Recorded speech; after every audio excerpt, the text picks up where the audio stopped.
What's going on, everyone? My name is UnderTheRadar. Welcome back to the APA Little Cup. This is going to be the Week 2 Team Builder. Spoiler alert, I'm recording this late. Mainly, why is my headset all stupid? I was only gone for like a couple days. Why is it like this? Why are you being... Oh, it got knocked off and broken. That's why. Well, I'm glad somebody told me that that happened. Wow, that's really annoying. That's amazing, actually. Anyway, this is going to be the Week 2 Team Builder. I wish somebody told me that my headset was broken.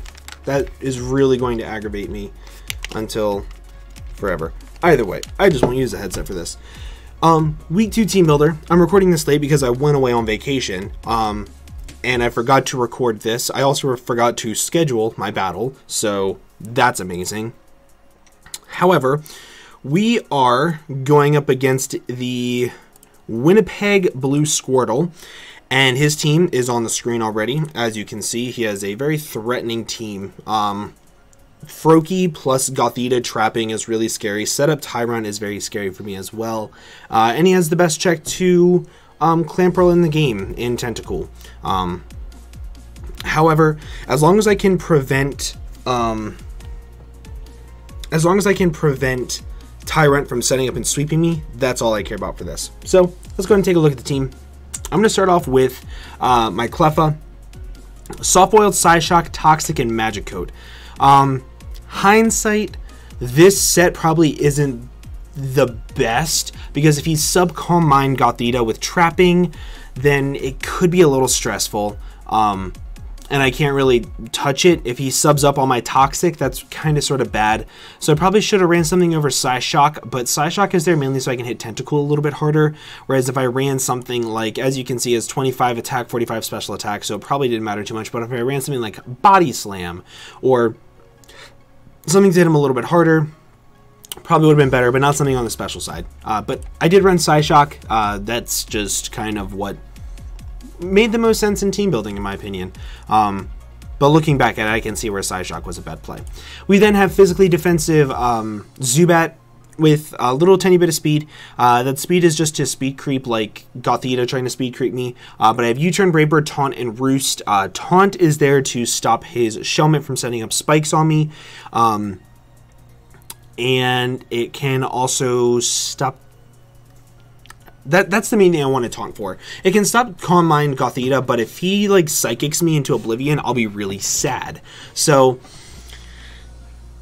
it was mainly there for that. Mainly there for stopping spike stacking. It could also potentially stop Dragon Dancing Tyrant if he had no speed investment, which I'm sure he would have some speed investment, but this just made the most sense. Physically defensive helped me take on Meowth a little bit, Skiddo a little bit, physical Swablu a little bit, and Lillipup. But that was mainly his lower tier threats, except for Alolan Meowth it really helped with. So once I had these two of like a defensive core almost, I knew I wanted to bring Clamperl. However, I didn't think Clamperl was going to be the main win con. I think it's going to be more of a breaker in this game, because once I break apart his Tentacool, his defensive core like falls apart. 100% falls apart to the likes of my last two Pokemon. So I knew that if I could break that Tentacool, I'd be able to do a lot of damage to it. I know it's going to have Haze or Clear Smog, one of the two. It can live a Surf at +2, even with the Deep Sea Tooth if it's fully Spadef, but it dies to the following Surf. So I figured that this would be the best way to break it, lure it in, have it take a really big hit, and then just beat it from there.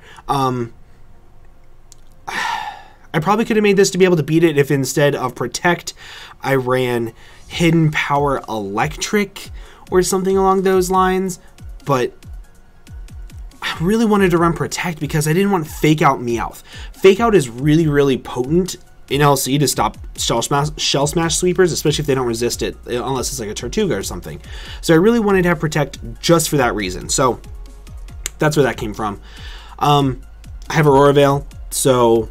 yeah, I'm bringing Roar because Gothita is kind of sort of scary. If I see that he's like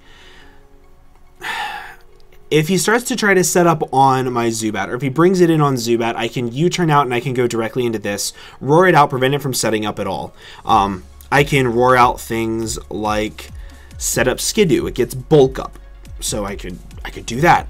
But ultimately, they're just to set up Veil. Just to set up Veil for this thing to potentially set up and wall break. And then while this is to wall break, this is one of my main sweepers.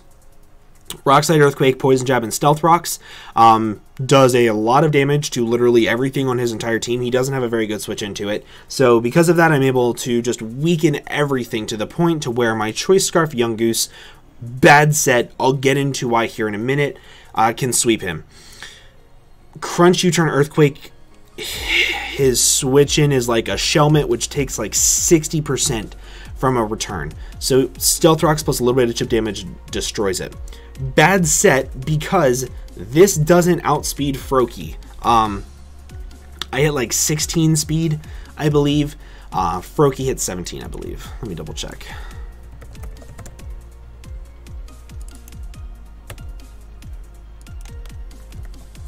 Yep, you can already see 17 speed. Doesn't outspeed Froakie. If I was smart, I would have done this.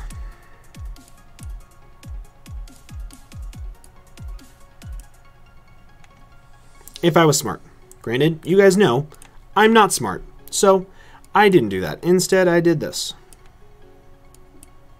So, I wish I had done that to outspeed Froakie, but it is what it is. But that is the team that I'm going to be bringing against JustKurt. I hope you guys did enjoy. If you did, make sure to leave a like down below for me. Really quick team builder because I'm trying to get it up on time for you guys somewhat. But yeah, with that, I'm going to go ahead and get on out of here. Thank you all so much for watching, and I'll see you all in the next video. Bye-bye.